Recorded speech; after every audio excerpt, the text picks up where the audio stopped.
Guess who's engaged? No, it's not me, it's Jen, and this was her engagement set. And you know the nails are the main stars of the show for this type of event, so I shall explain how they came about. So she had her appointment made, as usual, a month in advance, but like 2 days before she came in, I see a weird DM in my request, which thank God I checked that day, because it was her man telling me to do something bridal. At that point, 10,000 things went through my head, like, how do I do this without being sus? Will I ruin the surprise? Will I be the problem? Like, don't put that kind of pressure on a girl 2 days before. But anywho, after composing myself, I went on my merry way to Pinterest to find inspo to show her. She came in and was like, oh, this is exactly what I'm looking for, and I was about to say, do you know what I know? But obviously I didn't say that. I was just so excited for her. It was hard to do small talk when this huge moment in her life is weighing on my shoulders. A few days later, she sends me this rock like, ooh, stunning. I wish too much Love Island. I've been maintaining my long natural nails for months now. Let me show you exactly what I do every 4 to 5 weeks to keep them strong. I apply a gel overlay on my nails, and every month or so the gel grows out and needs to be refilled or rebalanced, which is a new term I've been hearing. You do this by first removing the bulk of the previous application, leaving only about 10% of it still on the nail. In order for the gel to last on your nails, cuticle prep is super important. You need to make sure there's no dead skin on or around your nail plate that can cause lifting. Once my nails start to grow longer, I start switching the products I use because every gel has a different function and durability. For longer nails like these, flexibility is no longer recommended, so I use a builder gel as it's a harder material and will keep the nails long and sturdy. I have different phases with my nails. Sometimes I'll keep them super clean with no design. Other times I'll go all out EDM festival vibes like this. Depends on the mood. But that's what's great about learning how to do your own nails. You have the freedom to experiment and try drawing whatever you want. Back to the overlay, and the most important takeaway from this video is that the reason you can't keep the gel on your nails for longer than 4 to 5 weeks is because the apex of your nail stays in the same place while the previous application grows, making the bulk of the product now in your nail's point of growth area. This can cause lifting, breakage, cracks, you name it. Let's dispel the myth that rubber bases cannot be soaked off. Although a rubber base is a thicker gel that helps build a nail structure, it still cures as a flexible material and is considered a soft gel. Even though it's recommended to file some product off prior to the soak off, a rubber base falls into the soft gel category and can be easily soaked off, unlike hard gels that need to be filed off. I realized that I haven't posted a Louisa update in 4 months, and I'm so sorry. I've had a lot going on, but I'm working on getting all her sets up for you to watch. Since then, she's gotten 4 new sets, this actually being the simplest one. It was the beginning of summer and she was in a rush to pick up her boys from a play date that day, so we went with something very simple and the least time consuming considering all other factors. I used a color and base in one, of course applying a thin layer of rubber base for better adhesion, and paired that with a sparkly top coat for a little extra zest. As for Louisa herself, she is so busy and we love to hear it. She looks exhausted, but in the best way. I could tell she's so happy. Her husband has now quit his job to help her manage her growing business. And a lot has happened since this appointment, but I'll save those stories for the next updates. XOXO, your nail BFF. In the colorful world of nails, there's no one-size-fits-all approach, and just like life, it's not always black and white. We all wish for flawless skin and cuticles, but reality often throws us a curveball, just like with this lovely client here. She has a thin, almost transparent-like skin called the proximal fold that sticks onto the nail, making it difficult for me to see and remove her cuticles, which lie underneath. It even hurts her when I try to push it back. For cases like these, I use the Only Clean bit, which is one of my favorites, as many of you know. It has a hexagonal shape, allowing for it to have the same effect on all sides, and because it's made of carbide and not diamond coating like normal bits, it actually does not overfile the nail plate, and it's impossible for you to go deep into the skin surface. As you can see, it gently lifts the proximal fold and removes the dead cuticle that lies on the nail plate. For these type of cases, you can't get the perfect prep because you also have to be careful to not hurt your client. And you can always go in with a diamond bit at the end to smooth out the skin.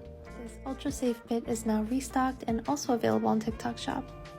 Last time Jen came in, her nails were falling apart. I did some troubleshooting and she came back 2 months later with these nails and they were fully intact.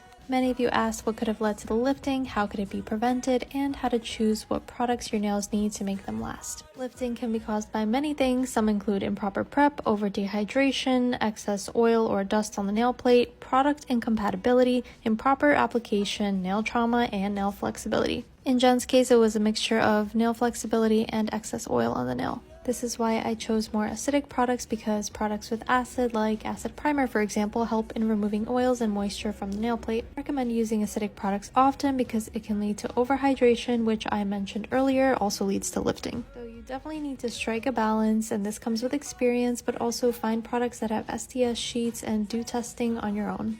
And this was her August set.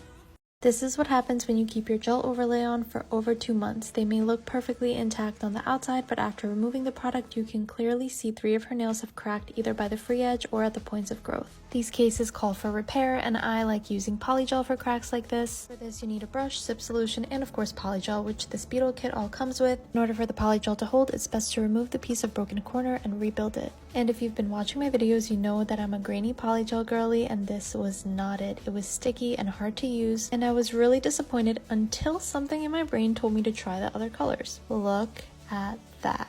This is what I'm talking about. This is the grainy texture I like. It's so much easier to apply, it's not gooey, and does not stick to the brush. So the kit actually comes with both types of texture. By the way, the only time you should be applying polygel directly on a crack is when it's at the point of growth area. Once it's applied, file the surface to remove thickness and file the bulk of the product from underneath. It's a pretty easy process, so don't cut off your nail length if you don't have to. Apply a gel on top and no one would ever be able to tell the difference.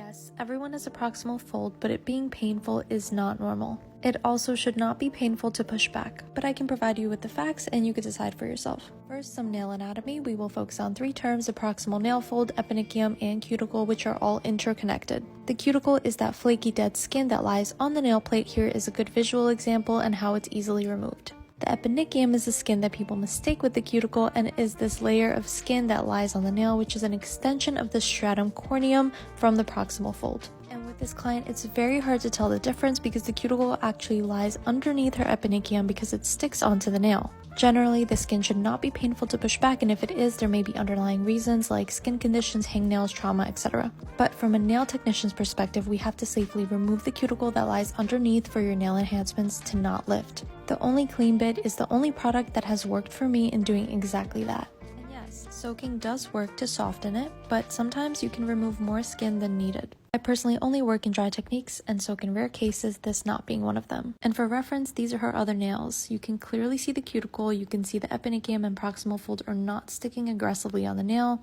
easy to push back and separate so that the cuticle on the nail can be removed to prevent lifting. And here's another example.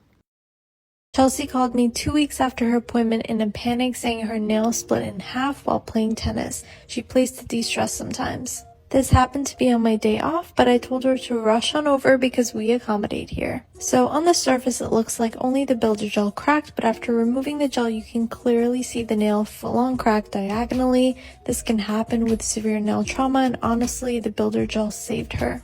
I am fixing it with polygel, my favorite product for situations like this. I call it concrete for your nails.